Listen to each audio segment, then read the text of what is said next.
Olá para você, muito boa tarde, sejam todos muito bem-vindos ao BMC Now. São agora 4 horas e 36 minutos pelo horário de Brasília. Eu sou Daniel Morales e vamos juntos acompanhar o fechamento do mercado. Eu e o Rafael Lara fazendo comigo também um giro em tempo real do fechamento. E olha só, o Ibovespa opera em queda hoje, com o mercado tomando um baque após a divulgação do IPCA, que veio abaixo do esperado. E a gente vai repercutir como foi o dia no mercado financeiro também com os nossos convidados de hoje. A gente recebe hoje aqui no BMC Now o Igor Cavaca, gestor da Warren, e Marcos Moore, sócio do portal do Trader. E a gente vai começando aqui, vendo como está aqui. Vamos ver o chat primeiro? Então vamos dar uma olhadinha no chat primeiro. Olha só quem está acompanhando aqui. Vamos ver. Acabou aqui a Débora mandando abraço para todo mundo quando terminou o BMC Business. O Diego Paganini sempre participando também do chat. Deixa eu ver quem mais, Rui das Neves, não precisa nem falar, Rui das Neves está sempre com a gente desde manhã, participando, o Nelson, o Eduardo, o Nelson, já falei, o Helder também sempre participando, o FFC também sempre participando. Gente, boa tarde para vocês, vamos lá, participem também aqui do nosso BMC Now. E eu já começo, é claro, com os números do mercado. Eu primeiro vou começar com o dólar aqui, que eu gosto de começar com o dólar. O dólar operando em alta agora nesse momento com 0,42% aos R$ 5,26. Mas quem vai dar o giro todo pelo mercado é óbvio, é o Rafael Lara, que está acompanhando tudo isso. Boa tarde para você, Rafa. Boa tarde, Daniel. Boa tarde para quem está ligado aqui no BMC Now. O Daniel é um cara muito chique, né? Ele gosta sempre de falar do dólar, né? Ele está preocupado ali com o preço do dólar. Mas vamos falar um pouco de Ibovespa, né? Ibovespa que nesse momento opera com uma queda ali de 1,27% a 125.405 pontos, né? Hoje que ele teve ali um certo baque depois da divulgação do IPCA, que veio abaixo do esperado, né? Ele chegou ali numa mínima de 124.310 pontos. E uma máxima ali, né? Ele está agora tentando rebater a máxima ali dos 125 mil pontos. Vamos ver se ele vai passar ali os 126 mil durante o nosso programa. Hoje, realmente, o mercado tomando ali um baque, né? Com várias baixas hoje. Realmente, só 3 ações agora nesse pré-fechamento em alta, né? Iguatemi, BR Malls e Multiplan. De resto, todo mundo aí sofrendo bastante nesta quinta-feira com cara de sexta, afinal amanhã é feriado, né, Daniel? Que quinta-feira, né, Rafael? Que quinta-feira. Bom, vamos lá então, a gente segue aqui agora com as notícias internacionais. Os estados americanos abriram um novo processo antitrust contra o Google por causa de sua loja de aplicativos para dispositivos móveis. Desta vez, a alegação é de que a empresa abusou do poder sobre os desenvolvedores de aplicativos por meio de sua Play Store no Android. As informações com a nossa correspondente nos Estados Unidos, Giovanna Locatelli. O caso marca o 4º processo pela lei antitrust que o Google responde, aplicado por autoridades norte-americanas. O foco agora é o aplicativo Play Store e a questão é a cobrança para os desenvolvedores por pagamentos feitos pelos clientes por meio dos seus aplicativos, além do favorecimento dos seus próprios aplicativos em relação aos concorrentes. Procuradores gerais de 36 estados e do Distrito de Colômbia estão à frente deste processo aberto ontem no norte da Califórnia. Entre os estados, Califórnia, Colorado, Iowa, Nebraska, Nova York e Carolina do Norte.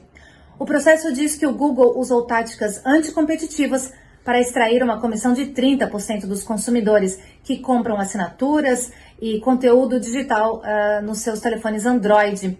Os desenvolvedores de aplicativos dizem que não tem escolha a não ser usar o software da Google para essa distribuição.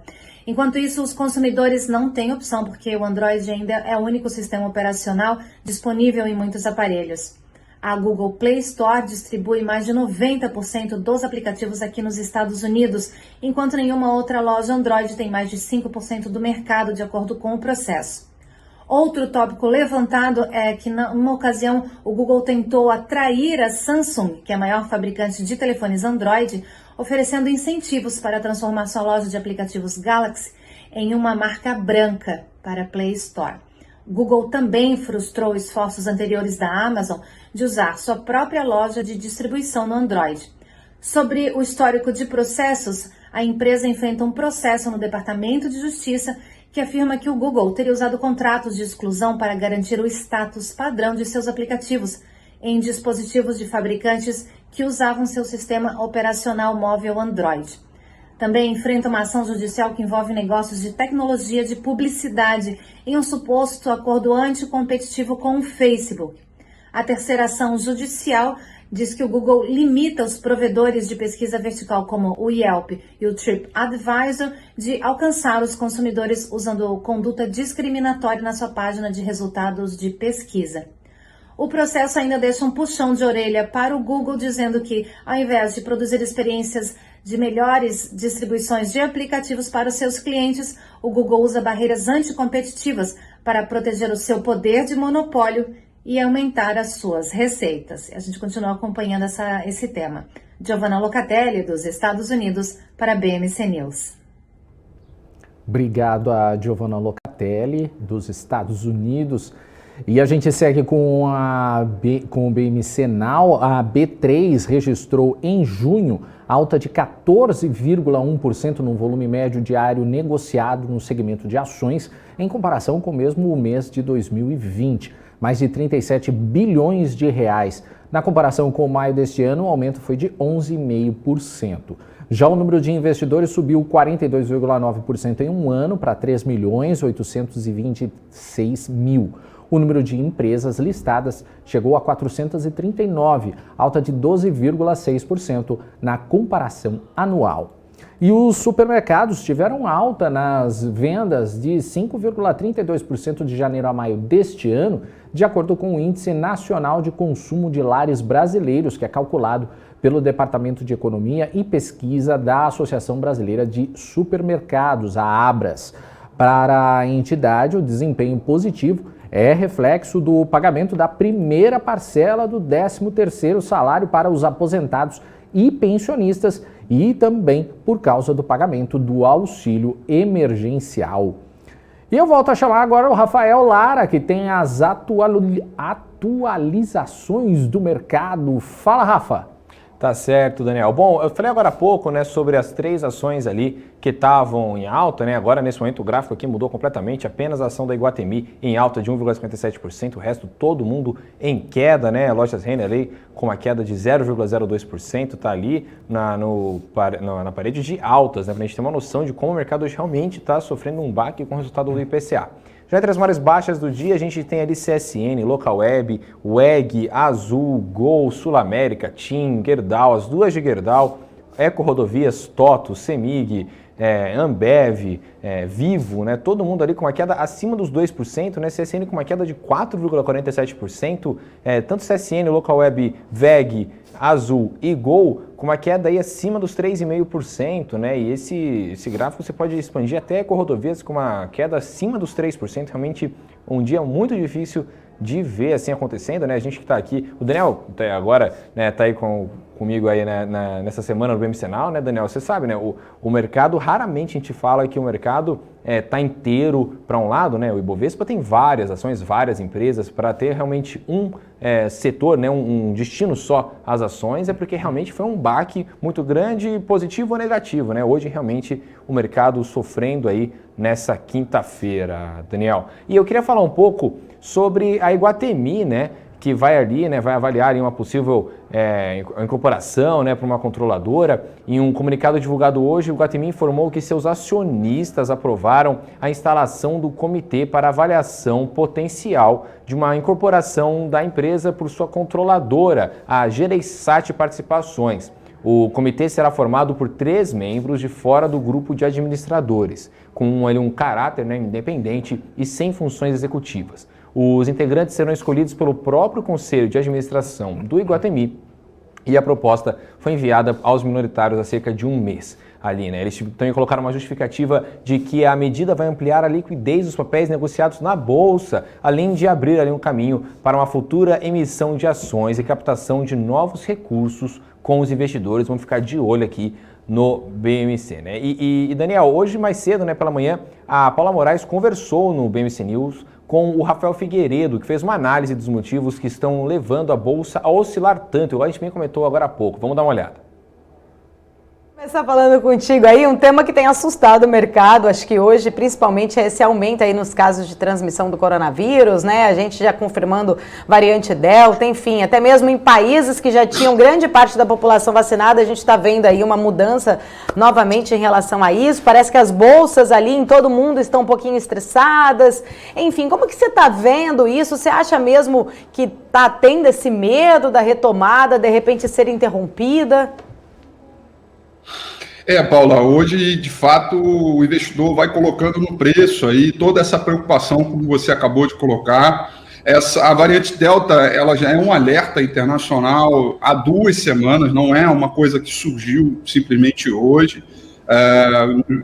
O noticiário internacional vem alertando o número, né, de infecções e de contaminações a partir dessa variante, sobretudo para os países emergentes, na qual a vacinação não está em massa, né, que isso poderia prejudicar o cenário de crescimento, poderia fazer com que os mercados pudessem fechar, as economias, melhor dizendo, pudessem fechar, e tudo isso vai minando as expectativas. E aí, o que trouxe o mercado internacional até onde nós viemos ontem, né? Perspectiva de melhora, a própria vacinação e o controle melhor da pandemia, embora ela não tenha acabado, né? Mas um maior controle, e esta variante está colocando tudo por terra, né? Mais uma vez. E é algo que eu tenho alertado, a gente tem falado aqui, principalmente nos meus programas, né, no domingo com o Rafi, que a variante Delta era algo que tinha que colocar no cantinho da tela e não deixar passar, porque, embora eu não seja nem um pouco especialista em infecções, infectologista, qualquer coisa do tipo, os dados vindo da Europa, que principalmente em alguns países onde a vacinação ela segue em massa muito forte, de população que já tomou a segunda dose, a gente tem tido casos aí muito fortes, uma aceleração brutal de contaminação, embora o número de mortes tenha sido um pouco menor. E aí, um mercado que tem muita gordura, um mercado que subiu bastante, um mercado que segue todo ele à mercê de estímulos econômicos, acaba um belo dia vomitando, né, toda essa percepção, e é o que a gente está sentindo hoje. A gente vai ter uma abertura, a Bolsa já está abrindo, nesse momento caindo 1,68. Hoje é um dia que a gente vai ter que respirar fundo, como disse no Twitter, lá vem pedrada. É bastante interessante, né, a visão aí de especialista, né, Daniel, sobre essa questão da retomada econômica com também a variante Delta, né, que preocupou o mercado essa semana. E, Daniel, queria só falar rapidinho sobre os índices, né, que a gente sempre traz aqui, o IFIX hoje subindo 0,03% e o índice SMAL de Small Caps caindo 1,68%. É isso aí, não? É um assunto que dominou hoje o dia inteiro e a gente não vai com certeza sair desse assunto, porque é importante. Então a gente vai dar continuidade aqui para o BMC Now. A gente vai conversar agora com o Igor Cavaca, o gestor da Warren, que já está aqui com a gente. Oi, Igor, boa tarde para você, seja muito bem-vindo. Boa tarde, eu que agradeço. Oi, Igor, eu queria que você avaliasse esse impacto do resultado do IPCA no desempenho do Ibovespa de hoje. Então, acabou que o IPCA veio levemente abaixo das expectativas, né? A gente está observando já um aumento do nível de preço nos últimos 12 meses, a gente atingiu aí mais de 8%, que é bem acima ali da meta de inflação que estaria para um ano, né? Claro que isso não implica, né? Quando a gente fala de meta de inflação, a gente está sempre referindo-se a um único ano, então a meta é buscada para o final do ano de 2021. No entanto, quando a gente olha os 12 meses, a gente vê que, de fato, existe um certo descompasso no crescimento do nível de preço, e implica que também o Banco Central ele tende a se movimentar, né, para tentar buscar um controle. E isso já também olhando para o nível de preço, para as expectativas com relação ao preço para o ano de 2022, que começaram a se desancorar. Então, quando vem hoje um indicador levemente abaixo do esperado, o entendimento do mercado é mais positivo do que negativo, tá? Por quê? Porque o mercado ele já está precificando um aumento na curva de juros, muito em face a expectativa de um banco central um pouquinho mais agressivo, mais conservador nesse caso, né? Ele veio aumentar os juros de forma mais rápida do que o que a gente vinha conversando até o momento. No entanto, quando vem esse indicador um pouquinho mais abaixo do que o esperado, isso dá uma maior tranquilidade para o mercado, de que talvez a busca que o Banco Central vai ter que fazer não vai precisar ser tão conservadora como a gente vinha precificando nas últimas semanas, principalmente, né? A gente já vinha até se discutindo na possibilidade de um aumento aí na próxima reunião de 1 ponto percentual, e esse número um pouquinho abaixo do esperado pode trazer de volta essa média aí, a mediana das expectativas de que a gente vai ter uma subida de 0,75. E isso é bastante positivo, principalmente no momento atual e principalmente com essa nova notícia que chegou aí no mercado, muito em face aí da expectativa de que o Japão vai começar uma nova série de medidas de isolamento social mais forte, muito em face aí a essa disseminação da variante Delta, né? Então, nesse atual momento, acho que hoje, se a gente for levar em consideração o movimento do mercado, tá? Acho que tem pouco reflexo do impacto do indicador IPCA, né? Porque a gente está muito relacionado, o movimento está muito relacionado a uma versão de risco global.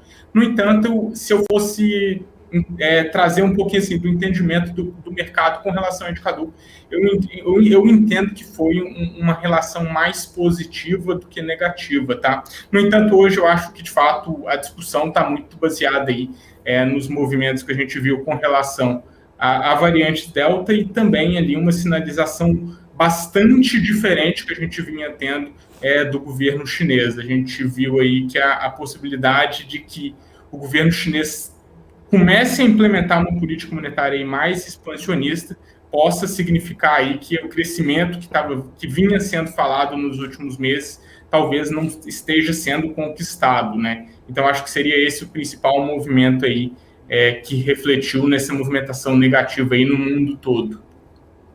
Ô Igor, aproveitando aqui junto com o Rafael, que a gente já conversa junto também sobre esse assunto, mas essa questão da variante Delta, acho que foi muito forte hoje, né, com os países tomando algumas decisões.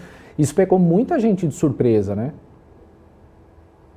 Então, a discussão da variante Delta ela já está acontecendo há algum tempo, né, mas até o momento a gente não tinha visto nenhuma medida tão agressiva como o Japão fez, né? E eu acho que isso foi a primeira sinalização de que talvez a boa parte aí dos países desenvolvidos, principalmente a Europa e os Estados Unidos, possam começar, a partir desse caso aí, a tomar medidas mais agressivas de forma mais rápida do que a gente fez lá no comecinho da pandemia. Então, acho que essa foi a primeira sinalização. Lá no início, quando a gente vai olhar lá, de fato, para o início da pandemia, a gente vai ver que a China, ela toma uma medida mais agressiva, mas os outros países, talvez por não ter tanta prática com essas doenças pandêmicas, né? Talvez por isso não tomaram medidas muito agressivas no momento inicial.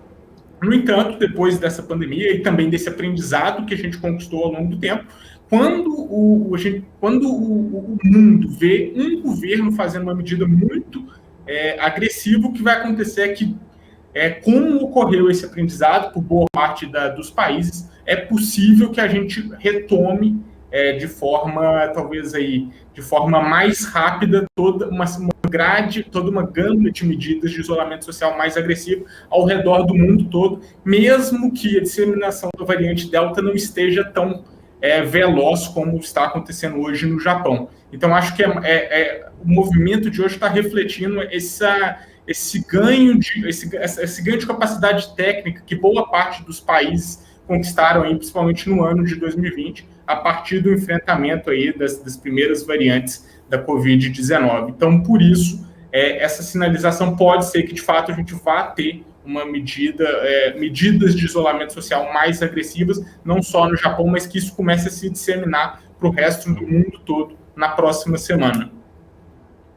Tá certo. E, Igor, novamente seja muito bem-vindo aqui ao BMC Now. Igor, queria falar um pouco sobre, eu acho que a única ação aí que deixou seus acionistas hoje felizes, os acionistas felizes, né, hoje no Ibovespa, que foi a do Iguatemi, né, IGTA3, que subiu 1,49%, a única ação do Ibovespa que vem fechando agora em alta. Eu queria que você me explicasse um pouco essa movimentação do setor de imóveis, né? O IFIX hoje subiu 0,06%, uma ação, né, enquanto todo mundo está em queda, essa ação subindo. O porquê que justamente hoje essa ação, né, ela resolveu responder aí, não foi juntamente com a maré, ou foi uma questão apenas aí, né, do acaso, foi uma sorte, aí mais gente comprou do que vendeu e etc?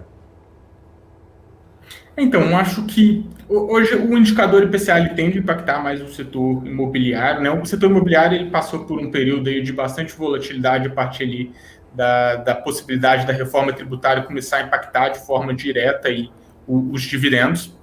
Tem-se a discussão, né, e a gente já vem observando principalmente aí essa discussão nas últimas 2 semanas de que talvez essa reforma não vá passar do jeito que que foi levada ao Congresso, né, e que existe de fato uma certa uma restrição por parte dos congressistas de que essas medidas mais duras no setor vão continuar, vão estar dentro aí da reforma tributária. Então, isso fez com que a gente já tivesse uma nova reprecificação de todo o mercado imobiliário. A gente teve aquela forte queda logo em seguida ao lançamento da reforma tributária por parte aí do Ministério da Economia.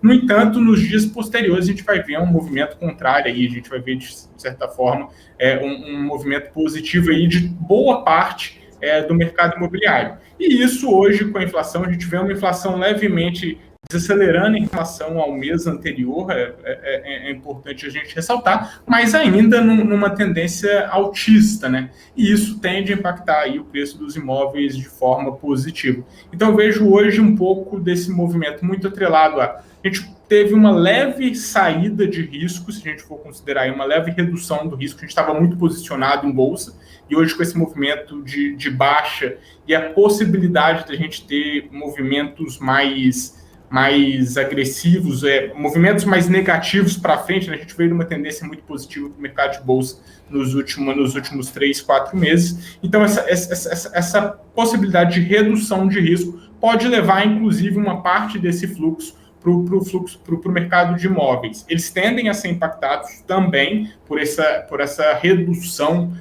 de crescimento e também pela possibilidade de medidas de isolamento social também. No entanto, eles tendem a ser ativos levemente menos arriscados que os ativos de bolsa. Então, eu entendo que boa parte do fluxo hoje está atrelado a um indicador IPCA que continua nessa tendência mais altista, o que deve culminar aí para um IPCA ao final do ano mais alto do que o que vinha sendo esperado no último mês. No entanto, a gente também tem esse movimento de redução, de saída de risco aí, com um leve movimento do fluxo de ações para o mercado imobiliário, que tendem a surfar também na onda do crescimento econômico, mas de forma um pouquinho menos volátil. O Igor, eu queria voltar ao assunto que a gente estava falando antes da pandemia. Me surgiu uma questão aqui que muitos estados e o próprio Ministério da Saúde, eles dizem que os adultos serão vacinados até setembro, mas no caso, por exemplo, de São Paulo, o governador João Dória quer praticamente encerrar a vacinação, pelo menos a primeira dose, em agosto.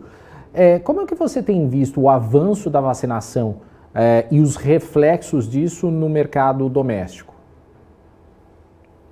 A gente já está hoje com 38% aí da população vacinada, então a gente já conseguiu avançar bastante, né? A gente teve bastante problema no processo de vacinação, né? Lá no final do ano de 2020, a gente achou que ia começar a vacinar de forma mais rápida. Em determinado momento, a gente entendeu que a gente seria um país que demoraria a avançar com a vacinação, e nesse processo, a gente chegou aí em maio, junho, onde a expectativa se tornou mais positiva da gente, de fato, conseguir concluir a vacinação mais rápido do que era esperado. E hoje a gente já tem, de certa forma, quase que no Brasil todo, o entendimento que pelo menos a primeira dose vai ser dada até outubro, ali, em quase a totalidade de estados para a população adulta, né? Então isso acabou sendo um resultado mais positivo que vinha sendo discutido talvez lá por volta de março ou abril. E isso é muito positivo, porque significa que a gente vai conseguir reabrir a economia de forma mais rápida do que a gente vinha esperando no passado. Acho que boa parte do movimento dos preços dos últimos 3 meses estavam refletindo essa expectativa mais positiva com a vacinação, e continuam sendo talvez o principal balizador aí de crescimento do preço no mercado de bolsa, tá? Agora, de fato, eu acho que a gente traz uma nova informação com essa questão, a possibilidade da variante Delta começar a disseminar. A gente já sabe que ela se dissemina mais rápido do que as outras variantes, e fica o questionamento, acho que fica a dúvida se a vacinação que foi feita até agora, ela também vai funcionar para essa nova variante. Algumas vacinas sinalizaram que elas também protegem para essa nova variante, outras não. Então, acho que nas próximas semanas, acho que a gente vai ter mais informação e mais clareza se, de fato, todo esse progresso de vacinação que a gente teve até o momento vai ser suficiente para essa nova variante, que ela também já está circulando no país. Então, acho que a gente ainda não tem um conjunto informacional grande o suficiente para ver como isso vai impactar daqui para frente. Mas, até o momento, eu acho que é bastante positivo. A gente já viu uma sinalização de que o governo do Estado de São Paulo já pode começar a uma reabertura mais expressiva, né? Então, isso é muito bom, porque sinaliza que a gente está retomando a economia, boa parte da economia já foi retomada, mas a gente vai ter mais intensidade nesse processo de retomada, o que tende a ser bastante positivo aí desse segundo semestre de 2021. Você acabou respondendo até uma pergunta que eu ia fazer agora, que era da variante Delta, se isso poderia causar algum problema aqui no Brasil, mas você não acredita que isso possa acontecer tão cedo, né? O mercado não vê isso, pelo menos não tão cedo, a vacinação que é o mais importante agora, né? Entendo que agora a gente também demorou, acho que, a tomar medidas de proteção no início da pandemia no ano passado. Acho que agora já existe uma maior conscientização da população com relação a isso, e a partir do momento que a gente viu essa medida mais drástica no Japão, se o governo brasileiro, se a população brasileira começar a observar medidas mais drásticas, por exemplo, ali na Europa, nos Estados Unidos, eu entendo que talvez a gente vá tomar uma medida um pouquinho, talvez essa expectativa de abertura, ela possa se reduzir um pouquinho, a gente volte a tomar medidas levemente mais intensas aí buscando um combate Então, de fato, a gente está agora num período onde a gente vai ter que acompanhar diariamente aí quais serão as movimentações que os governos tendem a fazer. Isso, ressaltando, amanhã a gente tem um dia aí onde a gente não vai ter pregão, né? E tende a ser um momento aí de muita volatilidade. Eu acho que esse fim de semana vai ser um fim de semana de bastante volatilidade, na expectativa do que os governos globais vão fazer aí a partir dessa primeira sinalização do Japão. Agora, Igor, eu queria te perguntar um pouco sobre uma lógica de setor, né? A gente viu aí em algumas semanas, aqui mesmo no Now, falamos sobre o setor de tecnologia, né? Que estava voando ali, né? A Local Web parecia que não ia sair nunca mais dos setores ali de maiores altas, né? A TOTUS também disparando. Só que hoje, justamente com essa questão, né, do receio global da variante Delta, o setor de tecnologia sofreu bastante, né? A Local Web com uma queda de quase 4%, a TOTUS com uma queda de mais de 2,5%, sendo que, teoricamente, né, com uma lógica de as pessoas terem que ficar em casa, elas usariam mais a tecnologia ou não. O que acontece para esse setor? Por que esse setor hoje acabou despencando aí, né? Foi segunda maior queda do dia aí. Então, Rafael, eu concordo com a análise, eu entendo que nesse período, se a gente fosse colocar os setores que seriam menos impactados, podemos dizer assim, com novas medidas de isolamento social, seria o setor de tecnologia. No entanto, eu acho que hoje a gente está refletindo muito mais um movimento de aversão ao risco global. Então, os investidores eles estão saindo dos ativos de risco. E quando a gente olha principalmente para o passado recente, o último mês principalmente, a gente vai ver que quando a gente olha para a valorização, os ativos de tecnologia foram os ativos que mais se valorizaram nesse último mês. Então, em tese, seriam aqueles ativos ali que teria mais gordura para se retirar, para se reprecificar nesse curto espaço de tempo. Então, eu entendo o movimento de hoje mais como uma redução de risco, tá? Isso de forma global e olhando principalmente os ativos aí que possuem mais gordura do que efetivamente o impacto mais assim relacionado à análise fundamentalista do setor, tá? Então acho que isso tende o impacto fundamental ele tende a se mostrar mais para frente, assim, com pelo menos aí um pouquinho mais de tempo. Na próxima semana, acho que a gente vai ter um entendimento melhor de como o mercado vai entender a possibilidade de novas medidas de isolamento social. Hoje eu vejo mais como uma versão de ativos de risco, saindo da renda variável mais para a renda fixa, do que efetivamente direcionados a setores específicos. Tá certo. E agora, Igor, hoje, né, o Willie Walsh, que é diretor lá da Associação Internacional de Transporte Aéreo, falou que ainda veremos mais empresas aéreas falindo até o começo de 2022. E justamente por uma conta de acaso, o setor também, né, de aéreo hoje sofreu bastante, né, Azul caindo mais de 3%, o Gol também. Você acredita que o investidor brasileiro deveria ficar preocupado com esse setor, né? Ele deveria levar realmente essa declaração a sério e tentar se resguardar aí desse risco de falirem? Então, acho que a gente já passou por um momento muito mais tenso para o setor, tá? Eu acho que, de fato, as empresas que sobreviveram, a gente viu movimentos de fusão e aquisição ao redor do mundo todo no setor, muito em face aí que a gente é muito comum a gente ver em momentos de crise, né? A gente tem um fluxo de capital indo para as empresas que os investidores entendem que são as empresas que vão conseguir se sustentar por um período maior de tempo, talvez sofrendo prejuízo.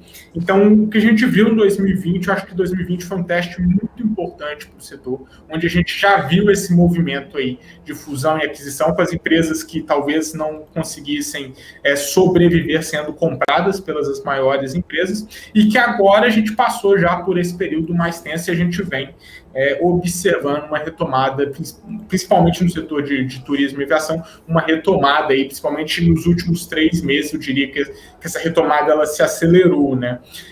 Então, a possibilidade de novas medidas de isolamento, claro, elas tendem a impactar o setor como um todo. Isso implica que a gente estava, de certa forma, precificando uma reabertura, e isso vai implicar, talvez, numa série, num ciclo de turismo maior. As pessoas elas estão há bastante tempo confinadas em determinados locais, e a expectativa é que, de fato, com uma reabertura, boa parte da população vai querer viajar. Então, isso implicaria que, com a efetiva reabertura, a gente teria uma demanda bastante forte para o setor. No entanto, a expectativa de que possa existir medidas de isolamento mais agressivas nas próximas semanas para meses, claramente vai impactar o setor. Mas eu acho que o setor ele já passou o pior. Eles aprenderam a lidar nesse momento onde a gente estava com uma demanda muito fraca, principalmente para o setor. Tiveram que trabalhar as ofertas, a oferta de serviço, tiveram que trabalhar também toda a sua estrutura financeira, toda a sua estrutura produtiva, e acho que agora, caso aconteça esse movimento, caso aconteça uma necessidade de uma intervenção mais intensiva. Eu não creio que as empresas que sobreviveram até agora elas possam estar aí vivendo um período de talvez não sobreviver até o final do ano. E principalmente para o mercado brasileiro, né? O mercado brasileiro ele já é um mercado bastante concentrado, onde a gente vê grandes estruturas. Então, eu acho que é difícil a gente observar, principalmente no mercado brasileiro, movimentos de falência no setor. Tá certo. Agora, Igor, eu queria lhe perguntar outra coisa, né? Mas eu acho que essa pergunta, acho que ela ia cair na resposta, a mesma resposta da lógica do setor de tecnologia, então já vou abranger tudo. Hoje, né, a gente viu vários setores que, teoricamente, né, se dariam bem com uma possível volta, né, do home office, né, das pessoas ficarem em casa e poderiam utilizar mais aquele setor, só que várias ações realmente caindo aí, quase todos os setores, né, se não todos caindo. Então, qual que você acha que é o impacto do mercado de fora aqui no Brasil? Se lá cair, não importa o que aconteça aqui, a gente realmente vai acabar sofrendo mesmo? Eu entendo que sim, Rafael. Se a gente olhar as 2 últimas semanas, principalmente, a gente vai ver que a gente acabou se distanciando um pouco do movimento do mercado internacional, porque a gente trouxe mais risco para o mercado brasileiro. Então, acho que a gente está hoje numa situação bastante ruim para o mercado brasileiro, porque a gente sofre, a gente está à mercê do risco do mercado internacional, adicionado do risco do mercado brasileiro, que a gente viu, principalmente no mês de junho, vários novos fatores que tendem a impactar negativo no mercado. Então, a gente está vivendo ainda num momento de crise hídrica, a gente está vivendo também ali numa série de incertezas políticas, aumento no preço do petróleo também tende a impactar negativamente aqui, principalmente as empresas estatais, pode sinalizar para a possibilidade de uma nova intervenção nas estatais, e acho que isso é bastante negativo para o país. Então, eu entendo que a gente está vivendo o balanço de risco do mercado internacional adicionado do balanço de risco do mercado brasileiro, que não está num momento muito bom. Então, eu entendo que se a gente observar quedas lá fora, a gente tende a observar quedas aqui no mercado brasileiro, inclusive intensidade um pouco maiores. Então, eu acho que eu chamaria bastante atenção para o investidor nesse momento, que a gente está no momento de aversão ao risco, está no momento de aumento de incerteza lá fora e também de aumento de incerteza aqui no mercado brasileiro. Então, tem que ficar bastante atento aí para a gente não sofrer as grandes perdas e quedas que a gente viu no mês de março de 2020. Ô Igor, eu queria falar um pouquinho sobre as locadoras de veículos. A gente viu que a demanda aqui em São Paulo, ela já teve num nível realmente muito ruim. Hoje em dia, você acha que está valendo a pena investir no setor? Está valendo voltar? Ou qual que é a sua avaliação sobre o setor? O ano de 2020 também foi outro setor que também foi. O 2020 foi um baita teste para o setor, né? E a gente viu um movimento bastante interessante, né? Se a gente olha o que foi de fato a capacidade produtiva do setor de locador, ele foi muito baseado no ano de 2020, frente à venda de seminovos, que é uma parcela da receita produtiva, e também da oferta de frotas, principalmente para grande empresa, né? E no ano de 2020 e 2021, que é aquela parcela lá da locação de veículos, que foi uma grande perda no ano de 2020, ela começou a se recuperar no ano de 2021. E isso adicionado aí de um bom resultado, tanto do lado ali da venda de seminovos e também do serviço de frotas, né?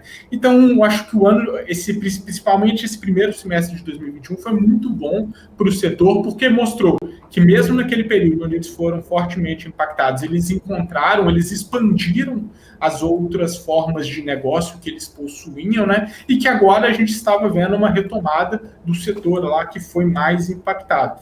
Então, isso foi bastante positivo para o setor e tende a mostrar aí bastante resiliência, né? Num setor que era esperado que não tivesse tanta resiliência assim. Além disso, a gente viu também aí uma série de fusões e aquisições no setor, como é de se esperar. Quando a gente está nesse momento de crise, é esperado que as empresas possam buscar aí fazer combinação de negócio, buscando reduzir aí aumentar a escala, reduzir, né? Talvez outros custos custos fixos que podem ser aí mantidos para toda a estrutura. Então a gente viu esse movimento acontecendo, essas estruturas se tornando mais eficientes. Eu entendo, agora eu tenho uma visão um pouco mais neutra, tá, com relação ao setor. Acho que o setor já performou bastante. Acho que tende a performar, se a gente continuar vendo esse crescimento aí que a gente observou no primeiro semestre, ele tende a ser um setor muito positivo, mas acho que, principalmente nessa semana, a gente traz aí um novo fator de risco que deve ser considerado. Então, acho que a gente faz-se necessário a gente acompanhar aí os próximos passos globais, né, dos governos, se vai ter medida de isolamento social ou não, como vai se comportar as empresas, porque a gente já estava também num movimento de reabertura, com as pessoas voltando a trabalhar em outros espaços físicos, se vai continuar essa tendência ou se vai ter uma leve estabilizada, talvez durante 1-2 meses para frente aí desse movimento que a gente vinha vendo, e isso pode impactar negativamente o setor, né? Então, acho que teria agora, no momento, posição mais neutra, e acho que vale as pessoas acompanharem aí, principalmente as possíveis medidas aí que vão ser feitas em relação ao combate aí à nova variante. Ô Igor, você estava falando sobre fusões e teve muito burburinho no mercado com relação à fusão entre a Localiza e a Unidas. Como é que você vê isso? Você acredita que o CAD deveria barrar isso? Então, acho que essa é a pergunta que está todo mundo querendo responder, né? Se vai ter, de fato, se vai barrar ou se não vai, né? A gente viu lá a concorrência em determinado momento falando que não teria impacto, que poderia ocorrer, e depois eles voltaram atrás. É sempre complicado, né, esses movimentos de consolidação de grandes estruturas, porque acaba impactando de forma muito direta o consumidor. Então, eu entendo que para esses setores onde a gente já está falando de uma estrutura mais oligopolizada, é mais difícil para o CAD avaliar, e acho que ele pode trazer até um resultado positivo, mas eu acho que vai trazer ele vai buscar algumas contrapartidas das empresas também, para que ele permita que isso aconteça. Então, acho que é a pergunta que está todo mundo querendo responder, principalmente no setor, se isso vai acontecer, porque se isso acontecer, pode ser que a gente tenha uma grande estrutura, grande o suficiente para conseguir fazer bastante pressão nos seus concorrentes. Tá certo. E, Igor, eu tenho uma pergunta aqui sobre justamente esse cenário macro, né, como o investidor deve se portar nesse segundo semestre. Porque a gente aqui no Now, a gente sempre falou de, olha, os melhores setores para você investir com uma retomada econômica são esses daqui, enfim, que eles devem surfar aí. Só que também tem um outro lado. Como o investidor deve se portar caso a pandemia continue acontecendo, né, continue rolando aí, a variante Delta, Deus me livre, mas e se a variante Delta se espalhar mesmo, for realmente um grande perigo, como o investidor deve enxergar esse segundo semestre para esse outro cenário completamente pessimista? Então, acho que o mês de junho a gente até se a gente for observar, né, parece até uma coisa mais premeditada. A gente já viu até um movimento de rotação, né? A gente está vivendo movimentos de rotação. Então, lá na pandemia, em março, a gente vai ter um movimento do fluxo de capital indo mais para o setor de tecnologia. Ali no final de novembro, muito na expectativa de uma retomada. Esse fluxo corre aí para as empresas de valor. E agora, principalmente no mês de junho, a gente vai ver esse fluxo voltar para o setor de tecnologia, né? E acho que, de certa forma, quando a gente olha as possibilidades de um impacto mais negativo da pandemia novamente, talvez aí uma nova onda nos próximos meses, se a gente for avaliar, como no caso anterior, o setor de tecnologia acabou se saindo muito bem, né? A gente vê que as empresas de tecnologia lucraram muito em 2020, continuaram com uma oferta e demanda muito forte para o ano de 2021, e se essa tendência continuar, elas tendem a continuar performando melhor, né? Então, eu entendo que, de fato, a gente pode começar a ter mais atenção agora para o setor de tecnologia. A gente passou ali por uma leve correção nesse primeiro semestre aí de 2021, frente àquela alta muito forte do ano de 2020, e agora a gente está já consolidando o lado fundamental desses ativos, para observar se eles tendem, então, a continuar nessa tendência crescente ali em termos de receita e lucratividade, e se sim, eu acredito que o preço dessas empresas tendem a continuar subindo aí. Então, eu acho que, de fato, se eu fosse falar um setor que eu ficaria bastante atento de agora em diante, é o setor de tecnologia, porque a gente viveu um período muito bom em 2020 para o setor, porque eu acho que naquele momento a gente teve uma quebra estrutural ali, né?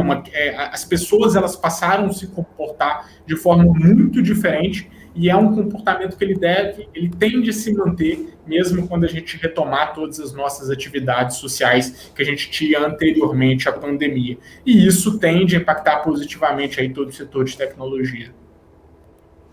Ô Igor, eu gostaria de agradecer a sua participação aqui no BMC Now e aproveitar então deixar suas considerações finais aqui para os nossos telespectadores. Eu acho que hoje a gente está vivendo aí, essa semana, né, talvez a gente está vivendo uma semana aí mais pessimista. Acho que a gente está aí com dois fatores de riscos muito importantes que a gente deve considerar. De um lado, o risco internacional, que tende a ter um impacto mais intenso e mais forte na movimentação dos mercados, e do nosso lado aqui é o risco Brasil, né? Todo mundo conhece o risco Brasil. Acho que o principal ponto, a principal importância nesse cenário, nesse momento, é que o investidor entenda que é sempre importante estar bastante diversificado e não só estar posicionado em bolsa, mas em diversos ativos no mercado global. E isso a gente tem que estar posicionado não só no mercado brasileiro, mas no mercado internacional também, porque isso tende a mitigar esses possíveis movimentos de grande reversão de risco e de grande volatilidade para as carteiras.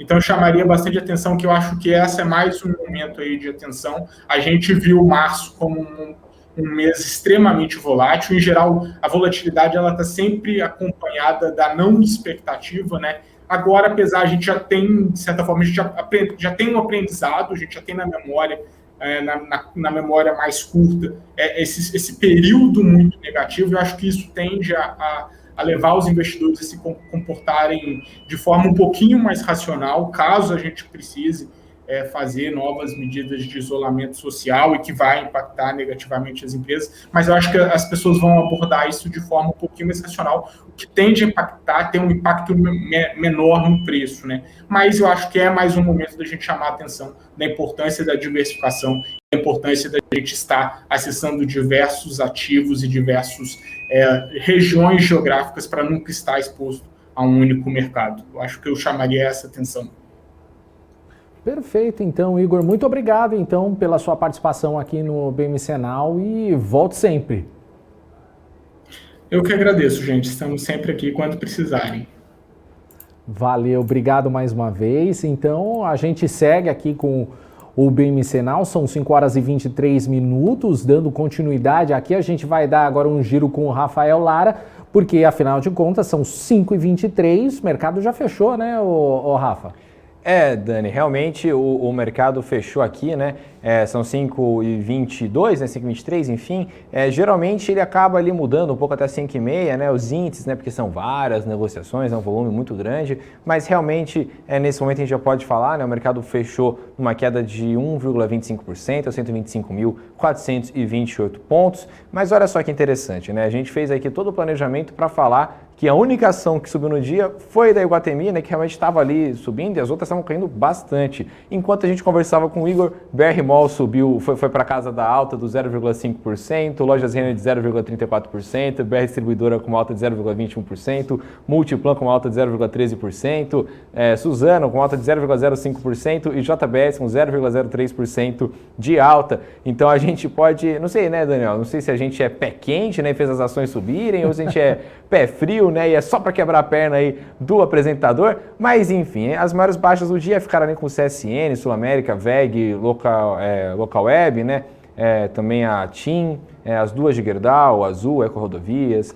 CEMIG, Gol, enfim, realmente as ações aí hoje sofrendo bastante. Agora, se a gente puder dar uma olhada na análise setorial, né, a gente sempre pega aqui na BMC News, né, uma fotografia, né, como se fosse ali pré-fechamento do mercado, para a gente entender qual setor que se movimentou mais, né? Então, no momento ali da nossa análise, né, todos os ativos estavam caindo 1,33%, com serviços financeiros com uma queda de 1,15%, energia com 1,84%, industriais com uma queda de 2,54%, tecnologia da informação realmente sofrendo bastante, né, 3,16%, serviço de comunicação também, né, igual a gente bem falou agora há pouco, né, TIM caindo também, né, a Local Web, então realmente hoje os setores ali sofrendo bastante e imóveis subindo 0,16%, né, talvez ali justamente por conta do IFIX, né, ter subido hoje, né, Iguatemi ali também tendo uma boa performance no índice. E agora falando um pouco sobre Oi, a Oi divulgou, né, que vai manter os investimentos elevados em sua mais nova fase, a aquisição do controle da Infraco, que é a empresa, né, de infraestrutura ótica da Oi, por fundos do BTG e pela Globnet, marca o fim de um ciclo em que a operadora encolheu do ponto de vista operacional. A operadora informou que divulga na próxima semana o plano estratégico da nova Oi para o triênio 2022 a 2024. O plano deve reafirmar o compromisso da operadora com a expansão acelerada de seu negócio de banda larga via fibra ótica. A empresa, né, quem está em recuperação judicial, tinha em maio ali, né, 15,5% deste mercado, ante 20,8% da líder do setor, né, a Telefônica Brasil. Daniel. Beleza, Rafa. E o governo federal promoveu o leilão da BR-163-230 Mato Grosso-Pará, que recebeu apenas uma proposta do consórcio Via Brasil BR-163, com um deságio de 8,09%. O sistema leiloado integra as regiões Sul, Centro-Oeste e Norte e compreende cerca de 1.000 quilômetros de rodovias. A concessão é de 10 anos, prorrogáveis por mais 2. Trata-se de um dos principais corredores de escoamento da safra de grãos do país. O critério do leilão foi da menor tarifa de pedágio. A concessão prevê investimentos da ordem de 1 bilhão e 870 milhões de reais e custos operacionais de aproximadamente 1 bilhão e 200 milhões de reais. E a Croton, empresa de ensino superior do grupo Cogna Educação, vai fazer uma parceria com a operadora TIM para criar uma nova companhia que fará a oferta de cursos de ensino à distância pelo celular. Vamos ver na reportagem da Hanna Beltrão. Braço direito do Grupo Cogna Educação, a Croton, empresa de ensino superior, e a operadora TIM firmaram uma parceria com a plataforma Ampla Educação para a criação de uma nova companhia que vai oferecer cursos de ensino à distância pelo celular, ferramenta que vem sendo cada vez mais utilizada pelos estudantes. Criada pela Croton no ano passado, em um investimento de mais de 240 milhões de reais, a Ampli possui atualmente cerca de 15 mil alunos. Em um comunicado, as companhias informaram que a nova empresa terá mais de 400 opções de cursos livres e mais de 250 cursos de graduação e pós-graduação, dando um importante passo na consolidação do acesso à educação no Brasil. O anúncio afirmou ainda que a marca busca a base de 50 milhões de clientes da TIM para o crescimento e, com isso, em um futuro próximo, a TIM poderá se tornar acionista minoritária, detendo até 30% do capital da nova empresa, dependendo da quantidade de alunos que conseguir captar. A Croton estima crescimento de 20% da sua captação anual de alunos EAD, já que no ano passado superou a marca de 400 mil alunos.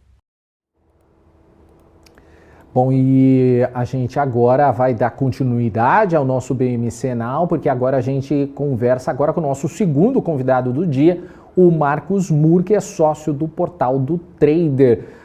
Marcos, primeiro, boa tarde para você, seja muito bem-vindo. Boa tarde, obrigado, prazer estar aqui mais uma vez. O prazer é sempre nosso aqui, viu, Marcos? A gente queria começar aqui o nosso bate-papo falando de Bovespa, né? Eu acho que esses dias têm sido bem movimentados, né? Muita volatilidade, né? Por conta de risco país, um pouco de turbulência política, a gente está acompanhando aí o desenrolar da CPI da Covid, mas também tem uma versão global ao risco, causado pela essa variante Delta, que começa a preocupar mais e mais. Então existe uma preocupação muito grande em relação à retomada econômica, se essa variante vai ser capaz de frear a retomada econômica, ou a gente vai conseguir passar bem. Lembrando que a vacinação no Brasil começa a acelerar com mais intensidade, e isso é super positivo para a economia, mas eu acho que tem algumas variáveis aí que a gente precisa prestar atenção. Mas é até legal dar uma olhada aqui no gráfico, se você me permitir. Claro, O Ibovespa numa zona bem interessante. Vou compartilhar a tela com vocês. Vamos lá. Uma zona bem interessante. Vocês já conseguem ver? Então, o que a gente vê aqui sob o ponto de vista gráfico? Aqui é o Ibovespa, o famoso Ibov.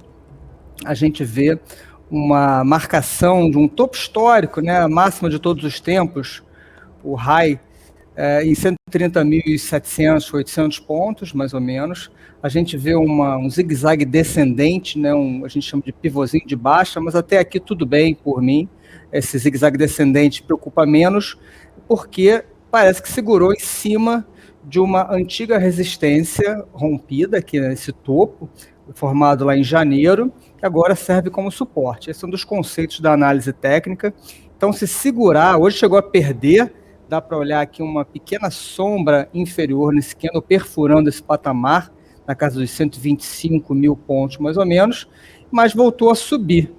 Alguns papéis importantes no índice tiveram uma alta aí na reta final e está segurando, fechou ainda com uma queda expressiva, 1,25% de queda, porém em cima de um suporte importante. Eu ficaria mais preocupado se nos próximos dias, lembrando que amanhã é feriado na Bolsa, não tem pregão, mas eu ficaria preocupado se perdesse esse patamar. Se perder esse patamar de 125 mil pontos, tem tudo para buscar algum suporte logo abaixo, 121 mil pontos, 121.100 pontos, tem algo um pouquinho acima, 123 mil pontos, talvez o mais importante aqui na casa dos 121.100 pontos. Enfim, é hora de prestar atenção. Ontem teve uma sinalização bem interessante, altista, um candle de força, mas hoje voltou tudo por conta, muito provavelmente, da maior aversão ao risco por parte dos investidores. O Marcos, o Rafael vai fazer pergunta para você, porque ele adora gráfico. Eu realmente sou um nerd aí de gráfico, adoro mesmo. Novamente, seja muito bem-vindo aqui ao BMC Now. É uma pessoa de bom gosto. Marcos. Exatamente. Marcos, queria te perguntar se você poderia analisar as ações da CSN, A CSN hoje que teve aí uma das maiores quedas do dia, um papel que estava com uma alta de, acho que acumulado do ano, salvo engano, mais de 25% aí de alta, E queria lembrar para a galera do chat mandar aí suas perguntas, que a gente sempre dá preferência aqui para a galera do chat aí, as perguntas, os papéis que querem que a gente comente aqui no Now. Legal, prazer. Somos dois, então, entusiastas do gráfico. Então, CSN realmente hoje, uma queda bem significativa, caiu 4,4%. Uma empresa que eu gosto bastante, uma ação que eu acho bem interessante também de se operar, até no curtíssimo prazo. Queda hoje bastante intensa, a gente consegue ver aqui embaixo, essa barra, esse histograma aqui embaixo é o volume, então um volume negociado acima da média, a média é essa linha rosa, então a média de negociação hoje acima da média, isso significa que teve grandes players atuando nesse ativo, e de forma vendedora, a pressão vendedora muito maior do que a pressão compradora.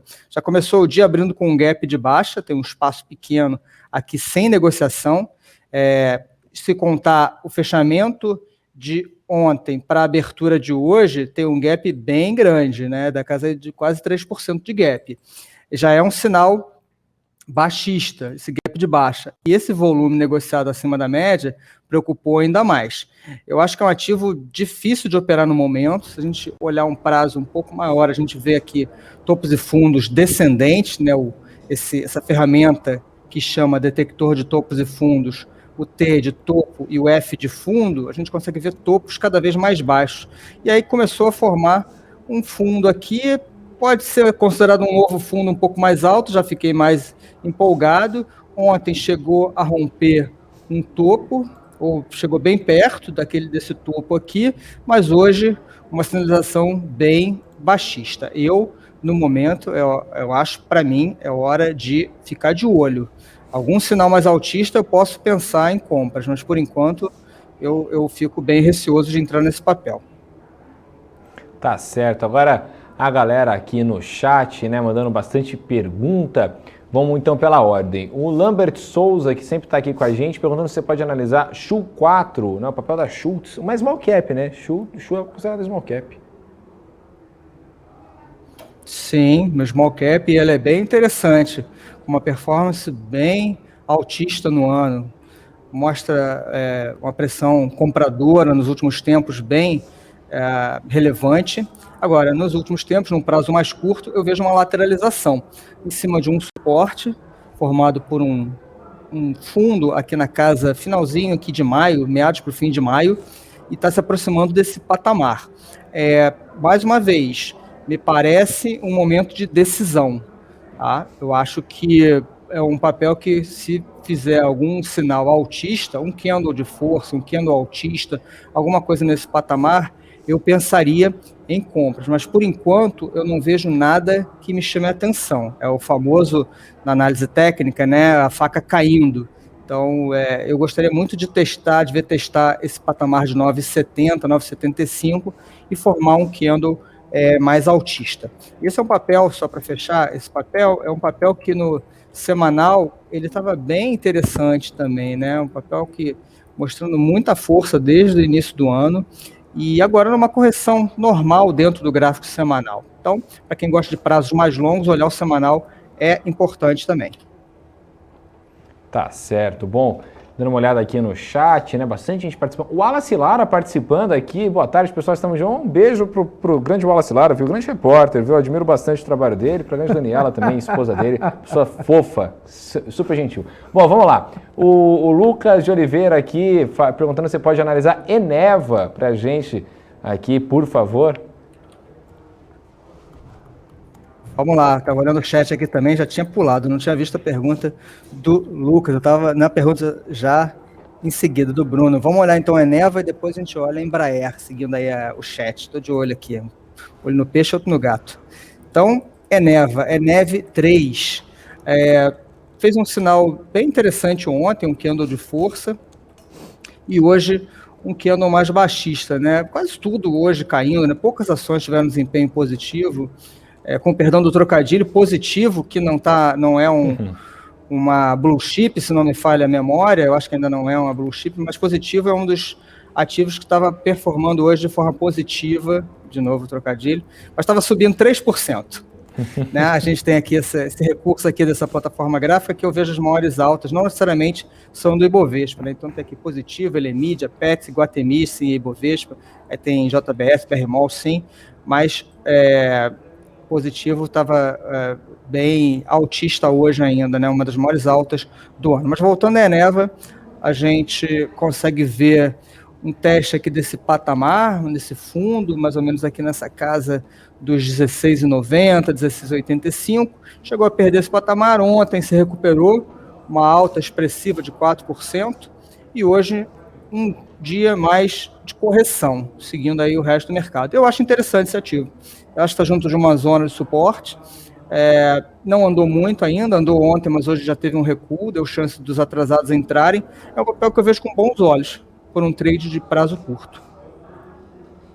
Tá certo. Bom, agora mais gente aqui mandando pergunta. O Bruno Almeida de Mesquita perguntando se você pode analisar Embraer, né? MBR3, hoje o setor aéreo que a gente acabou de falar com o Igor Cavaca lá da Warren, né? Um setor que sofreu bastante no pregão de hoje. Uhum. É um setor que sofreu muito nos últimos tempos, seja Embraer ou mesmo as companhias aéreas, Azul, Gol, por causa de pandemia, talvez o setor CVC também, de turismo, operadores de turismo, apanharam muito por causa da pandemia, ninguém viajando, ninguém comprando passagem, ninguém comprando pacote turístico, mas a Embraer, a construtora de aviões, engraçado, curioso esse movimento, hoje veio fechar um gap, olha aqui, um movimento bem interessante de fechamento de gap. Existe um jargão no mercado, uma expressão que diz que todos os gaps são fechados. Isso não é verdade, nem todos os gaps se fecham, mas esse aqui fechou. A gente tinha um gap aqui de alta e ali no iniciozinho, ali por volta do dia 9, 10, 9, 8, 9 para ser preciso, 9 e 10 do mês passado, perdão, e hoje recuou até um patamar de fechamento desse gap. Eu gosto muito quando fecha gap, tá? Eu acho que gap aberto para trás fica parecendo ter alguma coisa mal resolvida aqui. Então, fechou o gap, está em cima de um suporte, em cima de um fundo. Hoje um candle de indecisão, chama Doji, esse candle de indecisão. Eu seria comprador se amanhã rompesse a máxima de hoje. É o que eu faria para mim, tá?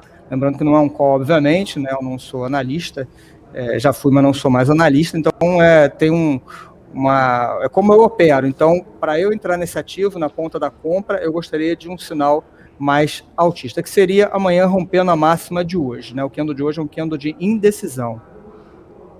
Tá certo. Bom, agora continuando aqui a nossa filinha aqui, bastante gente mandando pergunta, realmente podem mandar, gente, tem problema nenhum não. Bom, o Gildo Araújo de Moraes perguntando se você pode analisar o papel da BBSE3, né, BB Seguradora, né, um papel aí realmente sempre bastante interessante se analisar graficamente, né, hoje inclusive acho que ele deve ter fechado obviamente em queda, né, igual todo mundo fechou em queda. Hoje ele fechou em queda de 1,09%, mas no ano com uma performance de 23% de queda.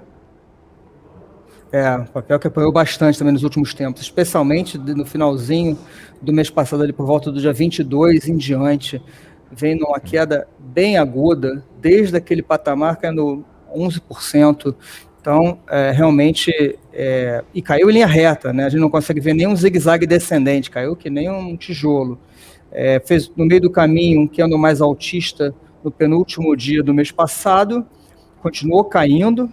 Se a gente colocar aqui um gráfico mais curto, uns 60 minutos, por exemplo, um gráfico de 1 hora, a gente vai conseguir ver um zigue-zague descendente, mas no diário meio que caiu reto. Ontem, acompanhando o resto do mercado, um sinal um pouco mais altista, chegou a romper a máxima do dia anterior, não se sustentou e hoje continua caindo, né? Caindo 1,1%. Nem foi uma queda tão grande quanto os demais ativos do mercado, mas, porque também já estava caindo bastante, mas eu acho também que é um ativo só para ficar de olho. Mais uma vez, é um candle de indecisão, o candle de hoje, um doji, fechamento, abertura e fechamento no mesmo patamar. Então, o que quer dizer isso? Não teve ganhador na briga entre comprados e vendidos, entre touros e ursos. Então, eu não vejo, por enquanto, nada para fazer. Pode ser que eu mude de opinião amanhã, se formar um candle altista amanhã, se romper máxima de hoje amanhã, se abrir com gap de alta, mas, por enquanto, eu acho que é só para olhar. Tá certo. Bom, agora o João Paulo aqui perguntando se você pode falar sobre Taurus, né? TASA 4. Inclusive, falando sobre Taurus, né? Uma pessoa que sempre comenta bastante sobre Taurus aí nos programas é o grande Marcos Saravari, que daqui a pouco estará aí no ar, na grade da programação da BMC News nesta quinta-feira. Legal. Ativo bem bonito, bastante interessante. Agora um pouco esticado para mim. Se eu colocar uma outra aba aqui, vai me dar Vou colocar algumas coisas aqui, tirar um pouco dos indicadores, colocar aqui um indicador de volatilidade, uma banda de Bollinger, que mede volatilidade, para mim um dos melhores indicadores dentro da análise técnica. E aqui a gente tem em rosa a banda central, tem a banda de Bollinger superior, banda de Bollinger inferior, que estão marrom, não sei que cor é essa também, dependendo do monitor que você tem, mas a banda central em rosa, ou média móvel de 20 períodos, né? No caso 20 dias, está bem distante. A gente chama isso aqui de estado sobrecomprado, ou seja, esticado demais para cima. Preços, os candles extrapolando a Bollinger superior, distante da média móvel de 20 ou banda central, longe de um eventual suporte. É o tipo de ativo que quem está dentro é para ajustar stop. Se eu estou comprado, é para subir stop. Eu subiria stop para a mínima do que no anterior. E para quem está de fora, é para ficar de olho apenas. Para mim, para comprar, está longe do ideal, porque já subiu demais. Para vender, muito menos, porque seria um trade contra a tendência. A tendência é clara de alta. Então, se eu vendo, é um trade contra a tendência. Então, acho que não tem nada para fazer no momento, a não ser olhar. Tá certo, então, Marcos. Bom, mais gente aqui mandando pergunta. Vamos lá. O Eric Sobreira Guedes falando, boa tarde. Já falaram sobre IFCM3 hoje? É possível? Claro que é possível, Eric, sem problema algum. Vamos que vamos. Vamos lá. É um ativo que eu mal olho. Eu confesso que eu não tenho muito hábito de olhar esse ativo. Mas é um ativo que veio de uma alta bem interessante, abriu capital, tem pouco tempo, o histórico é curto ainda, mas veio de um movimento bem agudo de alta, margeando, usando aqui essa aba. Olha aqui um gap que ainda está aberto aqui atrás, né? Tem um espaço aqui entre o fechamento do dia 22 e a abertura do dia 23. Não necessariamente vai fechar, mas é um ponto de atenção. Mas continuou subindo, margeando as Bollinger superiores, a banda de Bollinger superior, que se afasta cada vez mais da média móvel de 20. Agora uma correção normal, natural, nos últimos pregões. Parece que o ativo precisa dar uma respirada. Quem estava comprado está embolsando lucro. Um movimento de correção normal, de gente botando lucro no bolso. Absolutamente normal esse movimento de correção por enquanto. Hoje um candle de indecisão. Uma queda pequena, perto do mercado. Fechou até em leve alta, né, 0,17. Eu acharia bem interessante uma entrada se eu amanhã enxergasse um candle rompendo a máxima de hoje, na casa 2,23,30. Para mim é um setup interessante de compra. Tendência de alta, uma correção leve, não chegou até a média móvel de 20, que é um suporte interessante, mas isso mostra muita pressão compradora, se amanhã romper a máxima de hoje. Então atenção para esse ativo, é um dos ativos que, por enquanto, eu acho dos mais interessantes nessa lista. Perfeito. Bom, agora a mensagem que é do Daniel Morales. Daniel Morales é aqui, está do meu lado, se ele quiser. Tô aqui. Se ele quiser qualquer pergunta, ele tem aqui a voz, mas enfim. O Eric Correia perguntando se você pode analisar Neogrid NGRD3. Vamos lá. Ativo curioso, veio fazendo topos e fundos descendentes, formando topos e fundos descendentes. A gente vê uma tendência de baixa nessa aba aqui, fica mais fácil. T de topo cada vez mais baixo, então são topos descendentes, fundos descendentes também. Essa é a tendência clássica de baixa, uma tendência de baixa de livro, eu diria. E aí formou um fundo aqui no último dia do mês passado de junho, primeiro dia de julho, que é interessante no primeiro dia de julho, formou um fundo, começou a subir com força, né, um candle de força aqui, mostra também uma barra, várias barras de volume, bem acima da média. É a hora que o volume, o indicador de volume chama atenção e vale a pena ser usado. Isso aqui mostra muito player grandão entrando, os grandes players, aqueles que desequilibram o mercado, aqueles que carregam o mercado com eles, entrando na compra. Sinal altista também, fechando na máxima do dia, isso no dia 2. E aí começou a esticar um pouco, uma correção natural nos últimos dias. Por enquanto, eu acho que dá para esperar um candle qualquer romper a máxima do candle anterior. Ou seja, se amanhã não tem pregão, né? Mas quando eu falo amanhã é segunda-feira. Então, se amanhã, segunda-feira, romper a máxima de hoje, pode ser uma entrada na compra. Isso aqui, se a gente for falar de padrões gráficos, isso aqui pode ser encarado como uma bandeira de alta. Então, é um padrão bem poderoso de alta. Eu botei um gráfico menor aqui, uns 60 minutos, então a gente consegue ver um mastro, esse movimento vertical chamado de mastro, e aqui essa correção no sentido contrário, ou às vezes é lateral, chamado de bandeira. Aqui tem um padrão muito parecido também, que é a flâmula, mas aqui está com mais cara de bandeira mesmo. Então, eu ficaria de olho. É um padrão que, se respeitado, se romper rapidamente esse patamar, talvez a máxima de hoje, gere uma entrada interessante. E, segundo a literatura, você tem aqui uma projeção do tamanho do mastro. Eu não sigo a ferro e fogo isso, eu não gosto de contar com um ovo antes da galinha colocar, mas é um padrão que me chama a atenção pela força do movimento prévio, que é o famoso mastro essa bandeira. Então, para mim, segunda-feira, rompendo a máxima de hoje, eu olharia com bons olhos. Ô Marcos, fazer uma aqui para você. O pessoal tá falando muito esses dias. Será que a gente consegue ver um pouquinho de Oi? Vamos lá.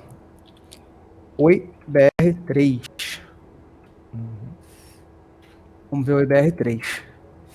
Vou botar aqui um gráfico diário. Às vezes é sempre legal olhar tempos gráficos diferentes, porque às vezes não está claro num gráfico diário, mas no 60 fica mais claro. Então, se eu tivesse que assim, dizer como é que é a sua rotina? Eu, quando vou analisar um ativo para operar, eu gosto de olhar primeiro um gráfico semanal, depois eu desço para um gráfico diário. E, às vezes, eu dou uma checada nos 60 minutos, tá? Para operações de swing trade, que a gente chama, né? Operações gráfico diário, 60 minutos. Operações que duram de 2 a 7 dias em média. Oi, ativo que apanhou muito no passado, teve fortes altas, depois mais quedas, um ativo bastante especulativo, né? Um ativo bem volátil e recentemente meio confuso. A gente tem um topo marcado aqui, voltou a testar novamente esse suporte aqui na casa dos 1,50, bateu certinho, né? E 1,50 ainda é número redondo, já tem uma barreira psicológica aqui. Então, voltou a subir e nos últimos dias caindo. Eu acho que está no meio do caminho, no meio da congestão. Nem está num topo, nem está num fundo. Está aqui no meio do caminho.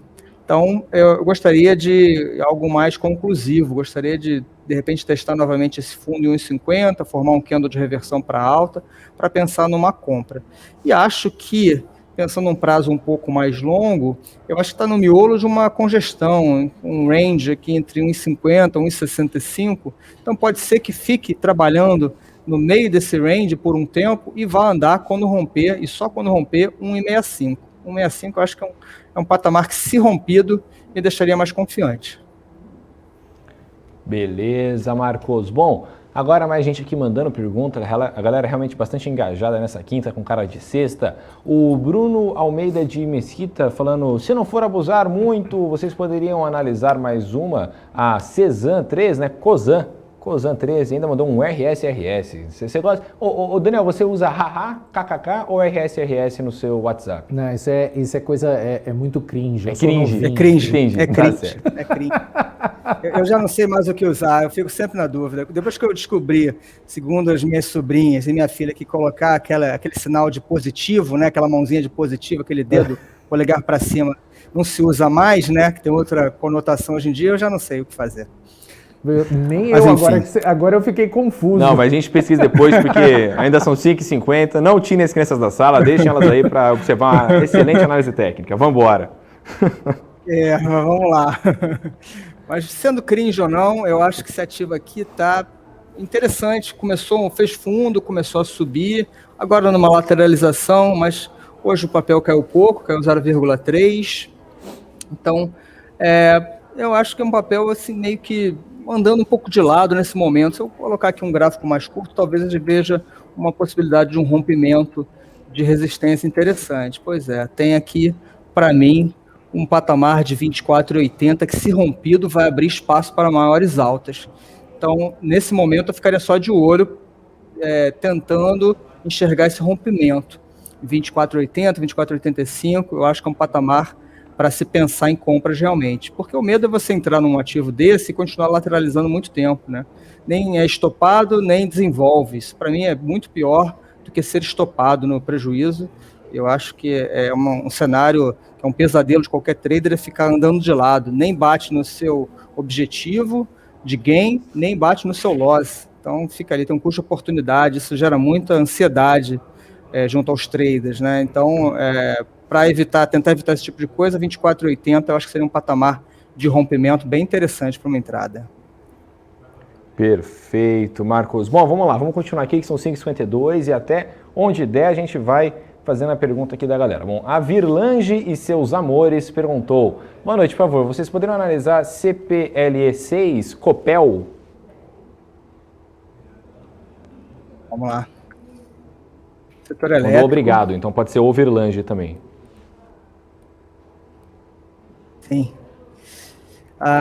Copel, gráfico diário, ativo também que vejo uma perda de um suporte importante, aqui na casa dos 6,17, né? Fez um zigue-zague descendente, marcou topo, fez um zigue-zague descendente, um pivôzinho de baixa, perdeu um patamar interessante, né? Para se segurar, não segurou, veio aqui, formou, parece que está querendo formar fundo, ainda não está muito claro esse fundo formado, o próprio indicador não marca ainda o Fzinho, talvez por causa do candle de hoje, um candle baixista, eu estava achando interessante até hoje. Então, aqui nesse candle mais altista, aqui no dia 5, eu seria até comprador. com stop abaixo do fundo. Então, eu chamo muitas vezes isso de pechincha, ou seja, se eu era comprador aqui nesse patamar e hoje recuou, a vantagem é que tem um stop curto, né? Rompeu aqui, para mim fez um fundo, apesar de não ter o F marcado, para mim quando rompeu aqui os R$ 5,97, R$6, formou um fundo, né? Começou a subir, parou de cair, começou a subir, e agora num patamar ali buscando novamente, ou seja, para mim tem stop claro. Então uma entrada agora, por mais que o candle de hoje seja baixista, eu acho que tem uma relação risco-retorno interessante. Eu olharia com atenção isso aqui, mas com stop curto. Tá certo. Bom, vamos lá. O Eric Correia perguntando se você pode analisar CESP6. Nossa, esse realmente aqui. O Daniel, inclusive, não pegou essa época quando a Hanna tá aqui, Daniel. Eu brinco que a gente vai fazer uma Olimpíada de análise de ticker, né? Porque aí o pessoal manda o ticker e a gente fala, nossa, mas qual que é? Por exemplo, o CESP6 é Companhia Energética de São Paulo. Não, mas eu sou campeão de errar esses stickers, viu? Só que eu não posso falar isso porque eu tô do lado do Marcos Saravalho. Mas para todos os fins ele não chegou ainda, tá? Mas tem muito ticker parecido, né? Um erro muito comum é COSAN e CSN, né? Uma é CSNA3 e a outra é CSAN3, troca o N com A. Então Exato, mas tem algumas empresas que ajudam, né? Tem algumas empresas que ajudam. Por exemplo, Time for Fun é Show 3, não é? É o melhor. Tem dois códigos, só um parêntese aqui rápido, né? Tem dois códigos que eu acho ótimo. Esse é um deles, e o outro é da Minerva Frigoríficos, é BIF3. O frigorífico com o código BIF é espetacular. É melhor, né? Excelente. Bom, vambora, senão a produção me mata. Vamos lá. Então, o CESP6 aqui numa congestão, formou fundo, tem um Fzinho aqui bem marcado e numa lateralização, mas ainda interessante, uma entrada agora, stop curto, não desenvolveu ainda, voltou esse patamar. Se eu era comprador ao romper esse candle altista, isso aqui tem gente que chama de martelo, isso aqui para mim é uma variação do martelo, isso aqui é um Dragonfly Doji, né, ou Doji Libélula, é um candle altista, só que não tem corpo praticamente, então mas tem a mesma função de um martelo, que é um altista dos mais interessantes. Rompeu máxima, voltou, recuou, forma outro martelo aqui. Notem que essas sombras inferiores mostram ainda a força dos compradores, não estão deixando o papel cair. Ontem rompeu máxima, de novo interessante, e hoje um doji. Eu acho que também, mesma coisa do anterior, a relação risco-retorno compensa. Pode ficar lateralizando um tempo, mas eu acho que com stop curto, tem uma projeção de ganho para buscar pelo menos aqui a casa dos 24,90, onde tem uma resistência. Então, eu considero isso uma pechincha também. Perfeito. Bom, vamos lá, agora continuando aqui, agora foi CESP6, o Hamilton Lima Souza, grande Hamilton, que sempre está aqui, viu, Marcos? Inclusive, não é só aquele programa de outra emissora que tem um comandante Hamilton, a gente também aqui tem aqui na BMC, que sempre está acompanhando a BMC Now. O Hamilton perguntando se você puder analisar a ZEV4, Azevedo e Travassos, né? Nossa, esse ativo, então, é um ativo que eu não olho nunca, realmente, mas está muito bonito ele. Tendência de alta clara, topos e fundos ascendentes, zigue-zagues ascendentes, né? Está bem marcado, fundo superior, fundo acima, e topos também. Agora, fez um topo abaixo do topo anterior. Isso aqui, para mim, é um sinal de alerta, uma luzinha amarela. Mas se voltar a subir, né, logo, não perder esse patamar na casa ali dos 6 e pouco, 6 e 5, eu acho que pode ser um trade interessante, mas tem que formar algo mais altista. Por enquanto, o candle de hoje fechando na mínima do dia, isso é um sinal baixista, está perto de um suporte, na casa dos 5,96. Gostaria muito de ver um candle altista e o dia seguinte romper a máxima desse candle altista, tá? Então, eu acho que nesse momento é só para olhar. E se perder esse patamar aqui, eu acho que fica feio. Tem tudo para ir buscar esse fundo anterior na casa dos 4,80, mais ou menos, 4,70. Então, acho que é para olhar. Perfeito. Bom, já são 5h58 aqui, mas a gente consegue dar uma esticadinha aqui e vamos embora. O Eric Correia perguntando se você pode analisar B3SA3, esse grande papel, né? Um papel que sempre está no holofote do investidor, né? Que entrou no mercado há uns 3, 4 anos aí, né? Tinha a lógica que era um papel muito seguro, né? Assim como os de bancos que com essa pandemia aí, né, com 2020, 2021, vem sofrendo bastante. Além da pandemia, tem também concorrência, tem muito boato, muito noticiário em relação a um concorrente da Bolsa, né, um novo player entrando no mercado. Então, existe uma exclusividade nesse segmento, mas vamos ver. Então, ele tem muito ruído, às vezes, por causa do noticiário, né? Quando sai, parece que vai entrar uma nova Bolsa aqui. E banco também sofre um pouco a concorrência dos bancos digitais. Então, tem um pouco de banco, sim. Mas um ativo que forma topos e fundos descendentes, tendência de baixa, perdeu um suporte importante em 16,50. Eu acho que tem um outro suporte um pouco mais embaixo. Não gosto nem um pouco desse ativo por enquanto. Perdeu patamares importantes e não fez ainda fundo, não parou de cair. Ontem um candle mais interessante, sim, né? Poderia até ser comprador ontem, rompendo a máxima do dia anterior. E hoje um candle mais de indecisão, né? Então, sendo bem generoso com esse ativo, com um pouquinho de viés positivo, talvez um candle que rompa a máxima de hoje possa abrir espaço para maiores altas, mas não é algo que brilhe, não, que me chame a atenção. No gráfico de 60 minutos, sim, tem aqui o topo que se rompido, pode ser um gatilho de compra, mas aí tem tem uma resistência logo em seguida em 16,50.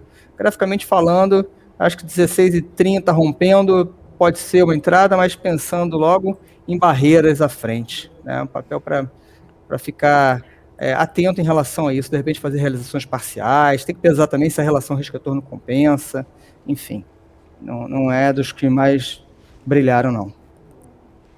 Tá certo, Marcos. Bom, muito obrigado, viu? Já são 6 horas aqui. Antes que a produção me puxe a orelha pelo horário, olha, orelha pelo horário é realmente um trava-língua interessante. Muito obrigado, viu, pela sua participação aqui no BMC Now, né, Daniel? É isso aí, valeu, Marcos, obrigado pela participação, seja sempre muito bem-vindo aqui, volte sempre. Muito obrigado pelo convite, estou à disposição para a gente falar mais e mais de gráficos. Valeu, brigadão, Marcos. E a gente já está com 6 horas e 1 minuto, a gente já está para encerrar, né, Rafa? Quintou ou sextou? Hoje eu acho que quintou com clima de sextou, né? Menos para a Bolsa, que caiu muito hoje, né? 1,5%, mas enfim, tomara que na segunda volte a subir. E lembrando que a gente acaba por aqui, mas a programação continua e a gente também tem o nosso portal www.bmcnews.com.br e as nossas redes sociais, @bmc.news. Daniel, você vai para o Happy Hour na quinta agora? Eu vou direto para o Happy Hour da minha cama, que está esperando ali para o final de semana inteirinho. Mas só para encerrar aqui, fica aqui na tela, Rafa, só para agradecer o pessoal que está aqui no chat, que veio, que sempre está participando com a gente. Olha a Vera Lúcia falando boa noite, dupla querida. Um beijo para tia Vera, grande tia Vera. Obrigado para Vera. Um abraço então, obrigado Lambert, a Luísa, o Rui das Neves. A gente não pode deixar de falar do Rui das Neves. O Bruno, o Eric, olha só, tem bastante gente, o Gildo, o Wallace Lara, eu não sei se ele é algum tipo de parente seu, Rafa, mas enfim, vamos deixar. Falam que a gente é muito parecido. Mas é isso aí, legal, gente. Um abraço para todo mundo, obrigado pela participação. Vem aí o BMC Talks com o Marcos Saravalho. Um abraço, Rafa. Até segunda-feira, hein? Até mais, viu? Tchau, tchau. Um abraço, gente. Tchau.